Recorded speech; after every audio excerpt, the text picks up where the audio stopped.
Hello friends, welcome to Civil Sathi Vinay Sharma channel. तो आज का जो वीडियो हमारी रहने वाली है, बेसिकली टॉपिक जो रहने वाला है वो प्रूफ का रहने वाला है। ठीक है, वो रहने वाला है प्रूफ का कि किस तरीके से जो भी आपको कंटेंट दिया जा रहा है यूपीएससी या पीसीएस से रिलेटेड या जो है यूजीसी नेट से रिलेटेड, वो कितना ज़्यादा प्रूवन है, कितना ज़्यादा ऑथेंटिक है और किस तरीके से डायरेक्ट क्वेश्चन वहाँ से मतलब बिल्कुल डायरेक्ट क्वेश्चन वहाँ पर आ रहे हैं। ये मैंने डाउनलोड करके सी सेट का पेपर है, ये यूपी पीसीएस का सी सेट का पेपर है 2025 का, जो 12 तारीख को हुआ है, 12 अक्टूबर को हुआ है। ठीक है, 2025 12 अक्टूबर 2025 को हुआ है, सी सेट का पेपर है भाई ये।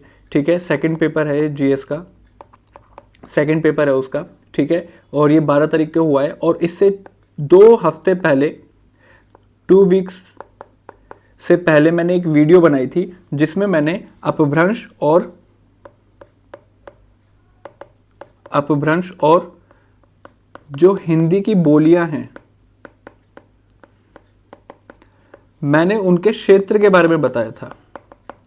ठीक है, उन क्षेत्र के बारे में बताया था और मैंने ये भी बोला था कि यहां से डायरेक्ट क्वेश्चन जो है वो आपके यूपीएससी में, ठीक है, प्लस पीसीएस में, प्लस नेट में और टीजीटी पीजीटी की जो हिंदी से रिलेटेड पेपर आते हैं, डायरेक्ट पूछा जाता है। और इसका जो प्रूफ है वो आप देख लीजिए कि इस 12 अक्टूबर 2025 को जो क्वेश्चन आया कि आगरा मथुरा को किस बोली का केंद्र माना जाता है। तो उस वीडियो में मैंने क्लियर बताया था कि एक भाषा है, जिसको एक बोली है जिसको हम ओकार भाषा या ओकार बोली बोलते हैं। ठीक है, और ये ज़्यादातर भरतपुर, आगरा और आपका मथुरा, इन क्षेत्र में बोली जाती है। तो अभी तक तो आपको पता चल गया होगा, ये मैंने डाउनलोड किया था क्वेश्चन पेपर, इन्होंने मार्क किया हुआ और बिल्कुल ठीक मार्क किया हुआ है, वो है ब्रज भाषा। ठीक है, तो अब आप देख सकते हैं कि डायरेक्ट क्वेश्चन यहां से पूछा गया है कि भैया ब्रज जो है वो कौन सी बोली केंद्र में आता है, तो आगरा मथुरा में ब्रज क्षेत्र। अब चलो, ये तो जनरली जो यूपी जो है और दिल्ली हरियाणा उत्तर प्रदेश में रहने वाले लोग हैं उनको पता होगा। ठीक है कि भैया ये तो सिंपल सी बात है, इसमें आपने क्या नया बता दिया। तो कोई बात नहीं, बांगरू भाषा, अगर आप उस वीडियो पे जाएंगे जो कि मैं आई बटन में दे दूंगा आपको और डिस्क्रिप्शन में भी उसका लिंक दे दूंगा, आप उस वीडियो में भी देंगे तो मैंने आपको बताया है कि भैया बांगरू भाषा जो है वो कहां की भाषा है। बांगरू भाषा हरियाणवी, आकार बहुला, आकार बहुला कहां की है? हरियाणा की है। कहां की है भाई? हरियाणा की है। और कौन से क्षेत्र की है? तो पश्चिमी हिंदी की है। और उसी वीडियो में मैंने आपको कौरवी के बारे में बताया था। चलिए कोई बात नहीं, यहां से इतना हो गया, एक वीडियो में से 2 क्वेश्चन आपके सामने आ गए। उसी वीडियो में मैंने आपको अवधी और बुंदेली के बारे में बताया था, बुंदेलखंड की भाषा जिसमें जो है रस प्रधान कविताएं मिलती हैं, जिसमें आलाखंड मिलता है, जो कि क्वेश्चन यूपीएससी के हिंदी ऑप्शनल में डायरेक्ट पूछा गया था आलाखंड के बारे में। ठीक है, तो बुंदेलखंड का जो क्षेत्र है, जो बुंदेली भाषा है, ठीक है, जो झांसी, मध्य प्रदेश, बिहार का कुछ एरिया में और छोटा नागपुर प्लेटो के कुछ एरिया में ज्यादातर बोली जाती है। वहां पर ज्यादातर गीत गाए जाते हैं, शादियों में उन्हीं कविताओं, उन्हीं गीत के आधार पर लड़ाइयां हो जाती है भाई। मध्य प्रदेश में, छोटे नागपुर में, जो वहां से होंगे, जो वीडियो देख रहे होंगे, उनको पता भी होगा। अगर आला गायन गा लिया, अगर ऊदल की कहानी बता दी, आला गायन गा दिया शादी में, तो भैया लड़ाई पक्की है, वहां पर मारपीट होना पक्का है, क्योंकि इतना ज्यादा वीर रस प्रधान है, इतनी ज्यादा वीर रस प्रधान कविताएं, कहानियां उसमें गायन शैली में बोली जाती है कि लड़ाइयां हो जाती है बुंदेलखंड में, सभी को पता होगा। ठीक है, तो उसमें बांगरू, अवधी मैंने बताया आपको, अवधी भाषा के बारे में बताया मैंने। उस टाइम ये भी बताया था आपको कि जो अवधी भाषा है वो कौन सी भाषा है भाई, कौन से भाषा क्षेत्र की है? पूर्वी भाषा क्षेत्र है। कौन से भाषा क्षेत्र की है भाई? पूर्वी भाषा क्षेत्र की भाषा है, बोली है, एक तरीके से कह सकते हैं। ठीक है, पूर्वी, जिसमें मैंने आपको बताया कि रामचरितमानस हो गया, रामानंद इसमें लिखते थे और तुलसीदास जी इसमें लिखते थे। अवधी में जो है सूरदास ने भी कुछ पद जो है अपने ब्रज के साथ अवधी के जोड़े हैं। कबीर भी अवधी के कुछ शब्दों को इस्तेमाल करते हैं।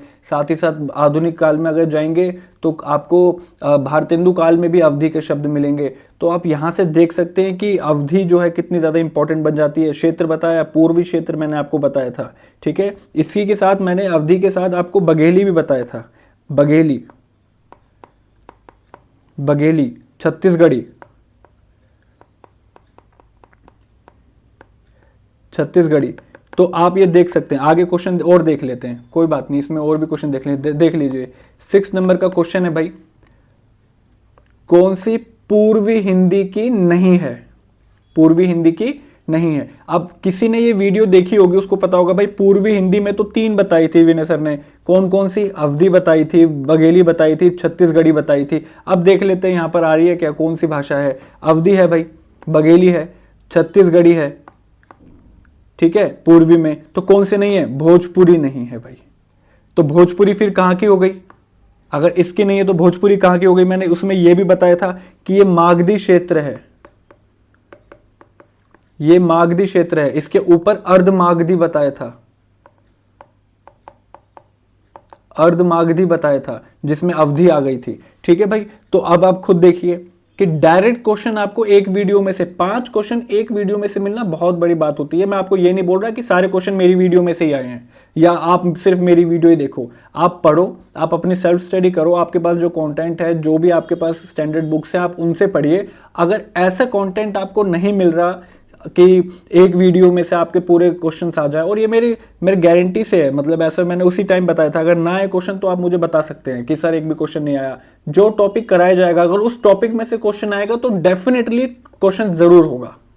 अगर मैंने कोई टॉपिक पढ़ाया आपको, चाहे वो कोई भी हो, चाहे मैं हिस्ट्री का टॉपिक पढ़ा रहा हूँ, चाहे मैं हिंदी का टॉपिक पढ़ा रहा हूँ, चाहे मैं आपको जो है एथिक्स का टॉपिक पढ़ाऊंगा, चाहे फिर मैं आपको जो है वो पॉलिटिकल टॉपिक पढ़ाऊंगा, चाहे मैं आपको जियोग्राफी का टॉपिक पढ़ाऊंगा, अगर क्वेश्चन आएगा, इकोनॉमिक्स भी अगर कोई टॉपिक मैं आपको कराऊंगा, तो अगर कोई क्वेश्चन आएगा, इस टॉपिक में से कुछ आएगा, तो क्वेश्चन डेफिनेटली होगा।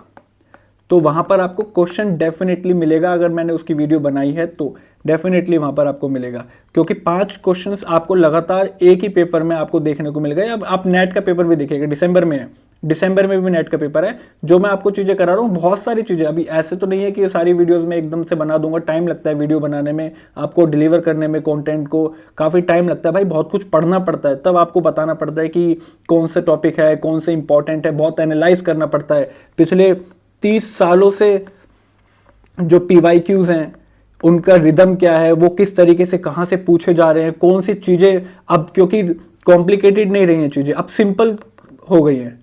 पहले कॉम्प्लिकेटेड हो गई थी बीच में, 2015 से लेकर 2020 का जो टाइम पीरियड था, क्वेश्चंस बहुत ज़्यादा कॉम्प्लिकेटेड हो गए थे। अब क्या हो गए? अब ट्रिकी हो गए हैं। जैसे नहीं है, सबको पता है अवधी है, बघेली, छत्तीसगढ़ी है, सबको पता है। कौन सी नहीं है? तो बहुत दिमाग लगाना पड़ेगा, क्योंकि पूर्वी, हम बोलते हैं पूर्व की भाषा है या पूर्वीय भाषा है, तो उसमें भोजपुरी आ जाती है। तो कहीं ना कहीं आपको दिमाग लगाना पड़ेगा, ठीक है। अब ये देखिए, संस्कृत प्राकृत से विकृत हो गए, खैर हमारे टॉपिक नहीं है, ठीक है, हम आगे बात करेंगे। झांसी में कौन सी भाषा बोली जाती है भाई? ये देखिए, डायरेक्ट क्वेश्चन है कि झांसी में कौन सी भाषा बोली जाती है। अभी मैंने ऊपर जब आपको डिस्कशन चल रहा था हमारा, तो यहाँ पर मैंने बुंदेली के बारे में बताया कि बुंदेलखंड की भाषा, जो मध्य प्रदेश, ठीक है, उत्तर प्रदेश और छोटा नागपुर प्लेटो के आसपास की जो भाषा क्षेत्र है, तो इसमें क्वेश्चन कौन सा आ गया भाई? डायरेक्ट पूछ लिया गया कि कौन सी? बुंदेली, ठीक है। कन्नौजी मैंने आपको बता दिया, कन्नौजी कहाँ की है भाई? ओकार भाषा है, पश्चिमी हिंदी की भाषा है। छत्तीसगढ़ी मैंने बता दिया, छत्तीसगढ़ी मैंने आपको बताया किसके साथ? आपके क्या नाम है, पूर्वी हिंदी के साथ, ठीक है। भोजपुरी मैंने आपको बता दिया पूर्वी हिंदी के साथ, बिहारी हिंदी के साथ, मागधी हिंदी के साथ, सॉरी, ठीक है। तो अब यहां पर क्या बचा? बुंदेली पर। अब जिसने वो वीडियो देखी होगी वो तुरंत मार्क कर देगा इसको, अगर उसने पेपर दिया होगा तो। अगर नहीं भी दिया तो आप एक क्वेश्चन के लिए, एक अपनी प्रैक्टिस के लिए इसको जो है वो कर सकते हैं, ठीक है। आगे देखते हैं 4th क्वेश्चन, उत्तर प्रदेश में इनसी कौन सी बोली नहीं जाती?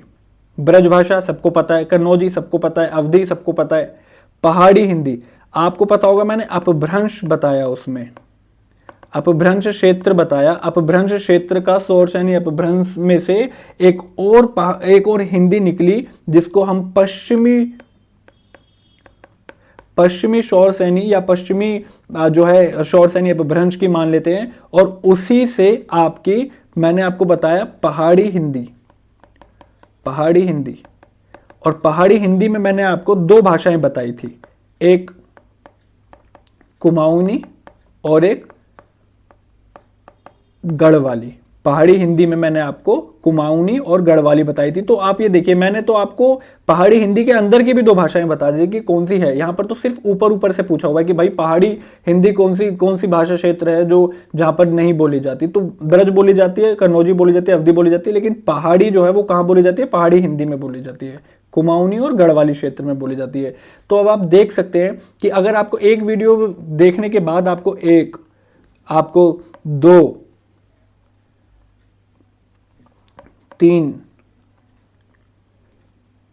4, अगर आपको 2,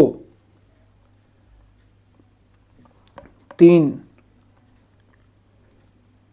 4, अगर आपको 4 क्वेश्चन और उसके साथ कई सारे लिंक आपको अगर मिल रहे हैं एक ही वीडियो में, तो भैया मुझे नहीं लगता कि आपको 1-1 लाख रुपए देकर फीस जमा कर महंगे महंगे इंस्टीट्यूट्स में जाकर और 1 साल 2 साल 3 साल की तैयारी कर फिर ये 3 क्वेश्चन या 4 क्वेश्चन सॉल्व करने की जरूरत है। आप सेल्फ स्टडी कीजिए, टेस्ट दीजिए, जो आपको लगता है रिकमेंडेड चैनल है, आपको लगता है कि हाँ भाई ये वाला पोर्शन मुझे उस वाले चैनल से पढ़ लेना चाहिए, जरूरी है मेरा हो, किसी का भी हो सकता है, आप वहां से पढ़िए। लेकिन पढ़िए, आपको सेल्फ स्टडी से ही आएगा, ये एनालाइज करने से ही आएगा, ये आपको कहीं और से नहीं आएगा। आपकी मेरी वीडियो देख लेंगे आप टॉपर बन जाएंगे, बिल्कुल भी नहीं। अगर ऐसा होता तो मैं टॉपर होता भाई हर जगह पे, ठीक है? तो ऐसा बिल्कुल भी नहीं है, ठीक है? क्योंकि कंटेंट तो मेरा ही है, नोट्स मेरे हैं, सारा सब कुछ मैंने एनालाइज करके खुद से बनाया हुआ है, अपने हैंड रिटन है सब कुछ। मैं पहले ही बोलता हूँ इसका पीडीएफ आपको वही मिलेगा जो मैं पढ़ा रहा हूँ, जो मैंने लिखा है। क्यों? क्योंकि भाई ये सब कुछ मेरा बनाया हुआ है, कई सारी बुक्स, कई सारे एनालाइज करने के बाद, कई सारे चैप्टर्स को एनालाइज करने के बाद, पीवाईक्यू एनालाइज करने के बाद। तो भैया चॉइस इज योर्स, आपकी चॉइस है। आप देखना चाहते हैं बिल्कुल देखिए, नहीं देखना चाहते बिल्कुल मत देखिए। 1 लाख रुपए दीजिए, 2 लाख रुपए दीजिए इंस्टीट्यूट्स में, वो आपको 3 साल तक बना के रखेंगे कि भैया ये आएगा, ये आएगा, ये आएगा, ये आएगा। आए या ना आए वो बात की बात है, ठीक है? तो खैर आज के लिए इतना ही, और ऐसी ही वीडियोस के लिए, ऐसे कंटेंट के लिए आप जुड़े रहिए, सब्सक्राइब कीजिए सिविल साथी विनय शर्मा चैनल को। Thank you very much.